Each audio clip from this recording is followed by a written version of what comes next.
हरियाणा की 106 कंपनियां जो हरियाणा में एक और नू हिंसा नहीं होने देगी।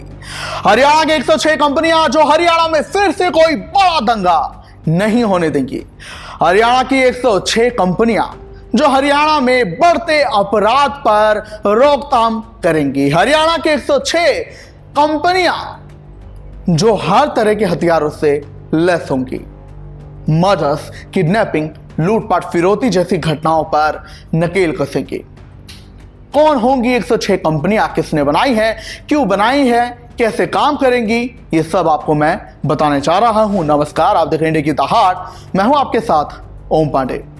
देखिए, हरियाणा में बीते दिन यानी कि 22 अगस्त को मानसून सत्र शुरू हुआ, लेकिन ये मानसून सत्र का पहला दिन बड़ा हंगामेदार रहा। विपक्ष ने काफी हंगामा किया मनीषा मौत मामले को लेकर, साथ ही हरियाणा में मौजूदा लॉ एंड ऑर्डर यानी कि सुरक्षा व्यवस्था की मेंटेनेंस को लेकर ये तीखे और कड़े सवाल नायब सरकार से किए गए। गृह विभाग खुद नायब सिंह सैनी संभाल रहे हैं। देखिए, लॉ एंड ऑर्डर की मेंटेनेंस को लेकर काफी तीखे सवाल प्रशासन से किए गए, सरकार से किए गए, और इस पर जो सुनवाई है वो ट्रांसफर कर दी गई है 26 अगस्त के लिए। मगर हंगामा तो हंगामा रहा। मनीषा की मौत को लेकर सदन में काफी हंगामा रहा। यह मुद्दा काफी गूंजा, और गूंजा ये मुद्दा भी कि हरियाणा में बढ़ते अपराध क्यों नहीं रोक पा रही है नायब सरकार। इसके अलावा लॉ एंड ऑर्डर की स्थिति क्या है हरियाणा में, इस पर स्पष्टीकरण सरकार से मांगा गया। तो इसी पर सरकार ने एक बड़ा खुलासा पुलिसिंग को लेकर किया। जी हां, बड़ी जानकारी आपको देते, जहां हरियाणा सरकार ने पुलिसिंग को लेकर बड़ा खुलासा किया और यह जानकारी दी कि हरियाणा में 106 ऐसी सुरक्षा कंपनियां तैनात की जा रही हैं जो हर प्रकार की कानून व्यवस्था से निपटने के लिए तैयार होंगी। उनकी स्पेशल ट्रेनिंग चल रही है, उन्हें ये ऐसी स्पेशल ट्रेनिंग दी जाएगी। यानी कि हरियाणा में लॉ एंड ऑर्डर को मेंटेन रखने के लिए कोई भी सिचुएशन, यानी कि कभी दंगा हो, कभी मर्डर हो, कभी किसी बात को लेकर प्रदर्शन हो जाए उग्र, या कभी कुछ भी ऐसा हो जाए जो लॉ एंड ऑर्डर को खराब करे, अराजकता बढ़ाए, तो इसी चीज पर नकेल कसने के लिए, इसी की रोकथाम के लिए 106 सुरक्षा कंपनियां तैनात की जा रही हैं, जिन्हें स्पेशल ट्रेनिंग दी गई है बाकायदा। इसके अलावा आपकी जानकारी के लिए बता दें कि ये जो कंपनियां होंगी इन्हें दंगा रोधी इक्विपमेंट भी दिए जाएंगे, यानी कि वो हथियार या वो तमाम पावर्स जो इन्हें दंगा रोकने में मदद करेंगी। क्योंकि देखिए, हरियाणा में नू हिंसा 2023 में हर किसी ने देखी, पूरे देश और दुनिया ने देखी। इसके अलावा भी हाल ही में नू में एक और हिंसा हो गई, लेकिन वो दो राज्यों के बीच हो गई थी। गांव का ये मामला था, छोटे लेवल पर हिंसा थी।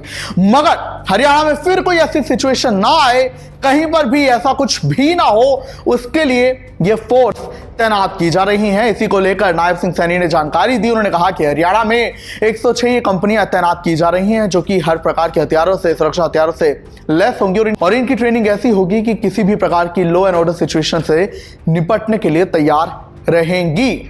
इसके अलावा आपकी जानकारी के लिए बता दें कि हरियाणा में सभी जिलों में कुल 53 ऐसी स्क्वाड्स तैनात की गई हैं जिनकी ट्रेनिंग भी एकदम पक्की है। उनके पास हर प्रकार के हथियार होंगे, स्पेशल हथियार होंगे, जिससे वो ये लॉ एंड ऑर्डर की व्यवस्था को मेंटेन कर पाए। यानी कि हरियाणा सरकार फिलहाल इस बात पर गौर कर रही है कि ऐसी जो है फौज बनाई जाए पुलिस की, हरियाणा में कमांडोज की, कि कोई भी ऐसा मुद्दा हो जिसमें कि हरियाणा को आज पहुंचे, अराजकता बढ़े, उससे ये लोग निपट पाए।